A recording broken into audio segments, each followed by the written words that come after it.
அன்னை ஸ்ரீ சாரதா தேவியின் அன்பு மொழிகள். பக்தர் கேட்டார், வேலைகள் ஒரு பக்கம், நோய் போன்றவை இன்னொரு பக்கம்.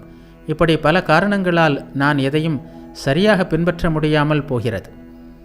அன்னை கூறினார், ஆம், நோய் மனிதனின் கட்டுப்பாட்டில் இல்லை. இனி உண்மையிலேயே நீ வேலைகளின் சுமையால் அழுத்தப்படுவதால் இஷ்ட தெய்வத்தை மனதால் நினைத்து வணங்கு. வேறென்ன செய்ய முடியும்? சாதனைகளுக்கு தகுந்த காலம் எது? சந்தியா வேளைகள். அந்த நேரங்களில் இறைவனை நினைப்பது மிகவும் நல்லது. இரவு கழிந்து பகல் வரும் வேளையும், பகல் கழிந்து இரவு வரும் வேளையும் சந்தியா நேரம். அந்த நேரத்தில் மனம் இயல்பாகவே தூய்மையாக இருக்கும்.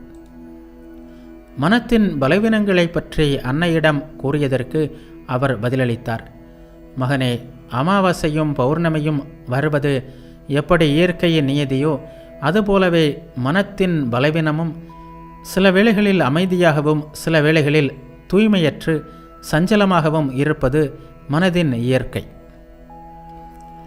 இந்த உலகில் உருப்படியாக எதையும் சாதிக்க முடியாது. மகனே, இந்த உலகம் ஒரு பெரிய சேற்றுக்குட்டை. அதில் விழுந்தால் கரையேறுவது மிகவும் கடினம். பிரம்மாவும் விஷ்ணுவும் அதில் விழுந்து மூச்சு வாங்குகிறார்கள். பாவம், மனிதனை பற்றி என்ன சொல்ல இருக்கிறது? இறைவனின் திருநாமத்தை ஜெபம் செய். நாம ஜெபம் செய்ய செய்ய அவரே உன்னை இந்த உலகியலிலிருந்து விடுவிப்பார். மகனே, அவரே விடுவிக்காவிட்டால் யாராலாவது முக்தி பெற முடியுமா? அவரிடம் அசைக்க முடியாத நம்பிக்கைக்குள்.